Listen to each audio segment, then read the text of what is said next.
you to the mines. Now before we go, just make sure you have all of your bags with you. Then when I open the door, just heading towards the wall, please, and mind your head and watch your step as you come out.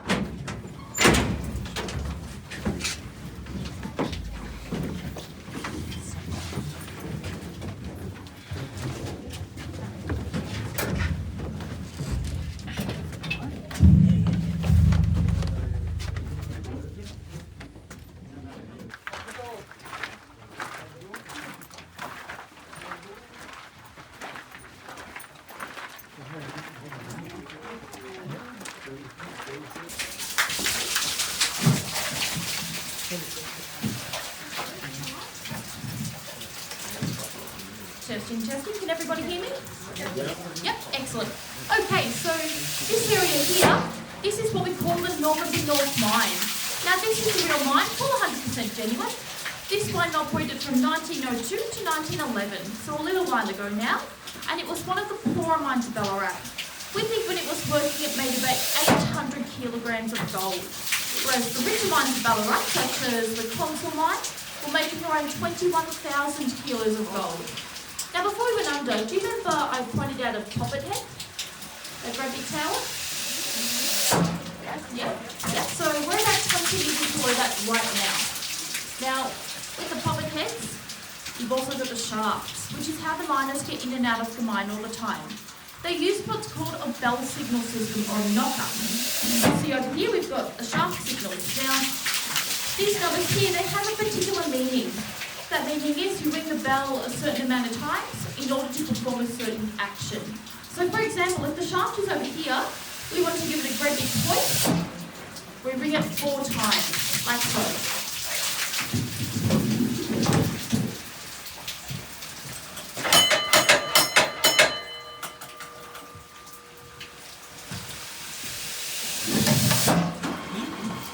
And usually what they do is they ring 4 times back just to confirm that they've heard you. Now there was a man at the very top, he was what's known as an engine driver. He had a really important job. So his job was, if he hears the bell being rung 4 times, it's his job to ring it 4 times back. So he had a really important job. Like I said, it required a lot of listening skills, or very strong listening skills. So he was left alone for a majority of his shift. So if you rang say 6 or 7 times by accident, that's a recipe for disaster, isn't it? Yeah. Now the shaft itself looks pretty small, don't we think? Yep. Yeah, so it was originally designed for 1, maybe 2 miners. They could carry their gold and their quartz up there with them. However, though, the miners did often get very creative. You could actually fit about 5 men on there. Now, if you're really silly, Now, if you're really silly, you could go on top of the shaft. I don't recommend that at all. That's pretty dangerous. The reason being is because if you've got a big hole at the very top, you've got a big piece of rock or a big piece of wood that falls down or you get stuck, you're a goner. Because you've got nothing to protect you. So if you weren't instantly killed or seriously injured from that, you would have been very frowned upon indeed. But luckily though, in this mine, that actually didn't happen too much. It was pretty rare. Now, say the shaft wasn't working. How do we get in and out of the mine then? The ladder, exactly. Now, with the ladders, they could often reach about 300 metres high. Now, just for comparison, the Eiffel Tower over in Paris is also about 300 metres high. So that's like going to work up and down every day climbing the Eiffel Tower. It would often take the miners about an hour to an hour and a half just one way, so they had to be quite fit. Does anyone have any questions so far? So the mine, the entrances that we just went through, Yeah? have they been restored entrances? Yes. What part of the original mine itself? To some extent, yes. So the first part that we went through wasn't original, but then the further we go, we do become more underground, if that makes sense. Yeah. Anybody else? Nope, that's fine. We're going to move on then. Pretty much, yeah. Alright, is everybody here? Okay, so this right here, I take it it's why you've come to Sovereign Hill today, to see the gold. Now this is what we call a quartz reef, or a quartz vein. So we've got the quartz, which is the rock, you've got the gold in the middle. We can see it's on a 45-degree angle, and we've got these little lines at the very top. These are what we call indicators, so these helped the miners find these reefs. Now with the gold in the middle, do we think this is real gold at all, anybody? No. So it is actually a little bit of real gold. We can't really steal anything though because security here it's quite good.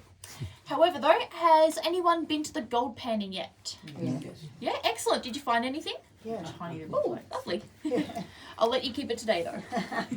So for those who haven't been, I do very highly recommend it because you might actually find a bit of gold for yourself. It might be like this, it might not be, you never know. Now you're probably thinking, how do we get this gold out from the quartz? There were two ways we could do this. The first way was through the hammer and tap method.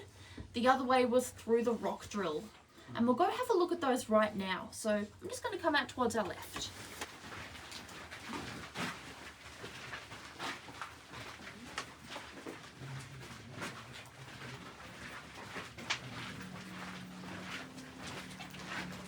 Two men's job, so one of the men would have lifted the hammer, the other man would have held together that pole in the middle, which is what we call the gad or the tap.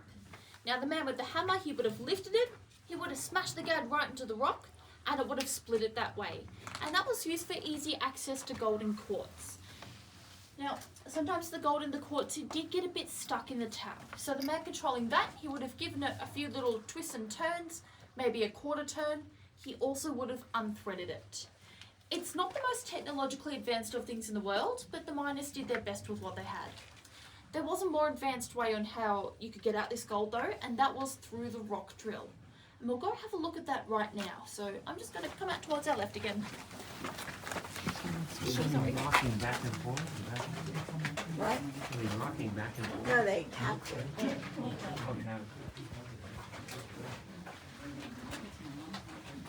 What's that? Oh. Yeah, they're areas of work. Really? Yeah. Because it wouldn't be this long. And bits of dynamite as well. And we know this because we see in the wall we've got these little holes, which is where dynamite would have sat. It would have exploded, again, used for easier access to gold and quartz. And it's the same with the drill, hence that large hole over there. Now this machine, like I've said, it's a bit more advanced than what we just saw with the hammer and tap. So those guys would have come around over here and learned how to use these machines instead. If they didn't learn how to use them, they would have been demoted to what we call a mucker, which is where you clean up after the miners essentially. So you would have been putting things in their ore trucks as well. Now this machine, it was invented in the 1870s and it was run on compressed air. So it could often get pretty loud. Now does anyone want to hear just how loud it can get? No. I don't know. Yes. I can do it for just a few seconds. Okay. Yep, alright.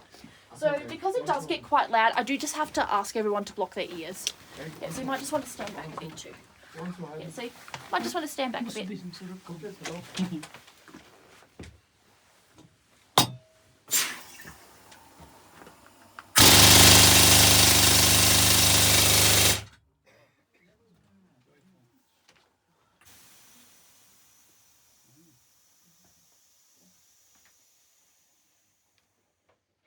It's pretty sophisticated equipment.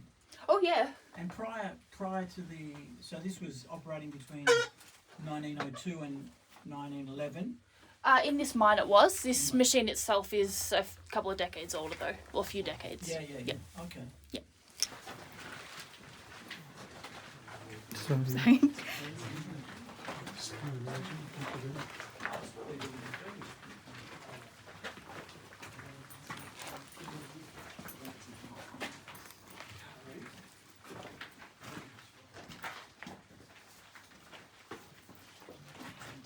So just keep coming through guys, that's it.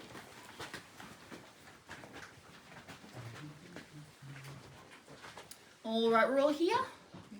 Yep, excellent. Raise your hand if you're not here. Okay. Alright, so this part of the mine, it's what we call the stope. Now, this is a Cornish word. I say Cornish because many of the miners came from a place in England called Cornwall. The word stope, it means step. Now, you may notice this part of the mine, it does look a bit different to the other parts of the mine. So the reason being is because this part of the mine, it's what we call an independent mine. The rest of the mine we see, the Normanby mine, was owned by a company. Now the difference between the two is that with an independent mine such as this, any gold you found, you could keep it for yourself. Whereas if you worked for a company mine, any gold you found would be given to the company. You would instead earn a wage. Now with this mine right here, like I've said, we have stepped back in time a bit. So this mine operated from the very earliest, we think the 1860s, and it would have been in use for about 3 years or so.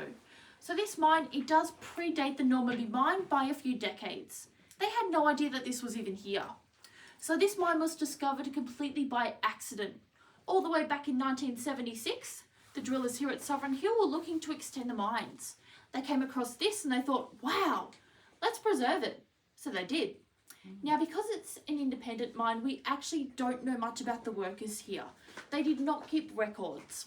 What we do know though is that they likely would have come from Cornwall. We know this because we see the Cornish techniques of mining, which are called the stope and pillar. Now, Cornish miners had a very long history of tin mining, so they were able to bring their techniques over here and adapt them. They likely would have been a family of men, 3, maybe 4 of them. They would have been father and son, brothers, that sort of thing. Now, if we have a look over here, we've got these big wooden sticks. So these are what we call talking timbers or talking toms. We see up here we've got these big pieces of wood. Now, well, it looks like they're holding the wood, doesn't it? Yeah, I take it we've got wooden floors at home, yeah? Yeah, what happens when we stand on wood? Creaks. It creaks, exactly. So if we've got any rocks starting to rumble up here, it won't stay, don't worry. The wood would start creaking, timbers would start talking, and you would start running, exactly. Now that's the miners' cue to get out of there. So they would have gone down this ladder over here, it's just a couple metres deep. They would have headed north over that way. Now just a random little question. Has anyone here been to the candle makers yet? Yes. No, yes? Yeah, so for those of you who have been, did you notice next to it there was like a well or wishing well? Yeah. So that's actually a shaft, and it's the entry and exit point for this mine right here. Pretty cool, hey? Now if we have a look up here, some poor old chap's left his hat behind. Uh-oh. Someone's left his hat behind here too. Do we think he's hiding something at all? Let's have a look. Ta-da! So this right here is a gold bar. Now, unfortunately for us, this is not real. If it were real, I don't think we'd even be here today. However, though, this is about 5 kilos worth of gold, which is what we think the miners here would have found. Now, 1 gram of gold today, it's worth around 97 Australian dollars. So this right here, if this was real, we're looking at just over $500,000. So it's a lot of money, and it would have set the miners up for life too. And then if we have a look over here, we do see that the mine does extend a little bit. We don't really go up any more there just because it's a bit dangerous. You might notice though that there are some extra bits of quartz in the ceiling. There's a reason why the miners left that there, and that was purely due to safety. So if any of the miners were to grab something from the ceiling, roof would have started caving in, wood would have started creaking, timbers would have started talking. You get the idea. So the miners were very smart like that. They valued their lives more than they did the gold. Does anyone have any questions about this area at all? Nope.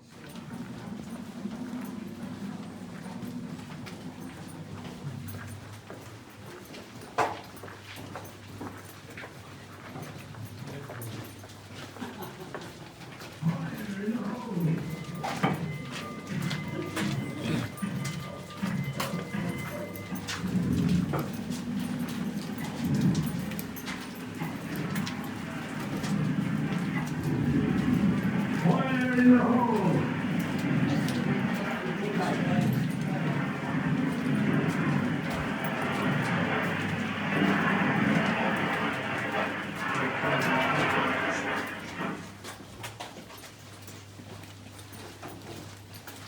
Fire in the hole!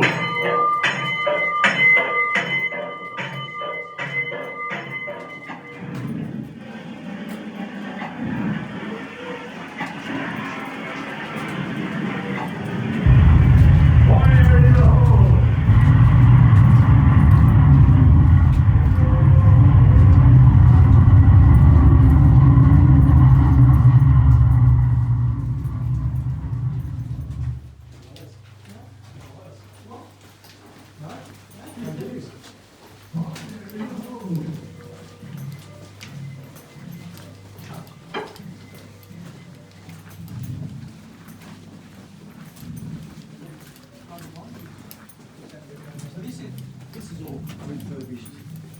Yeah, this part of the mine it was refurbished. It does continue on though to another part of the mine for the trapped tour.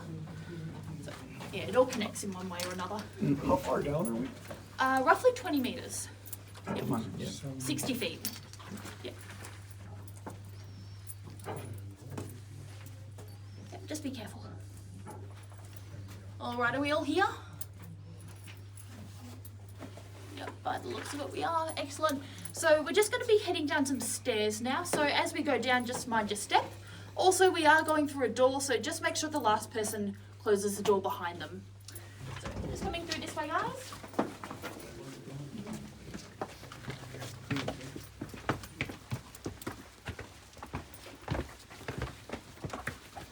Coming through this way.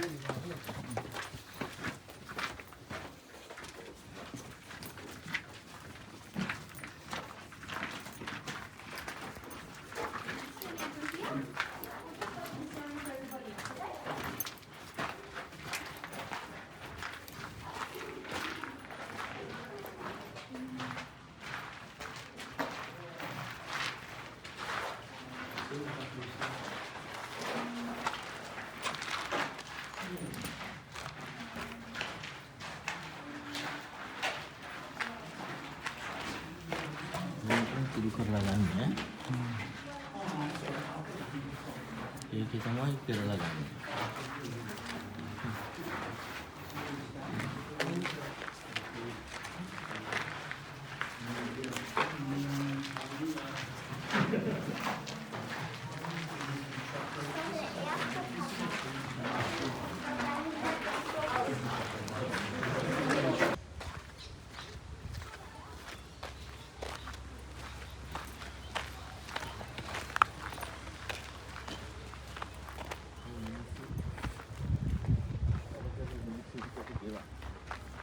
ගෙවල් මෙහෙම.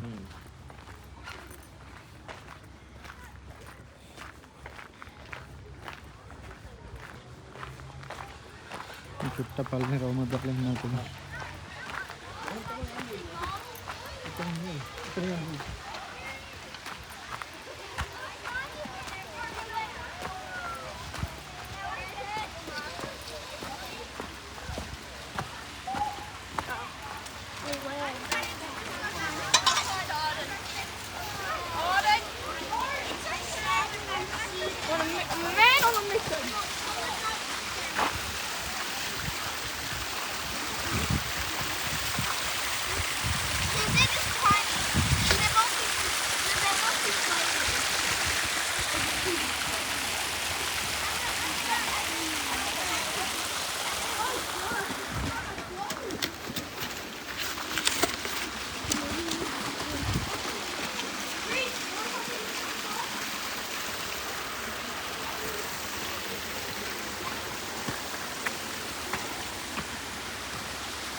No.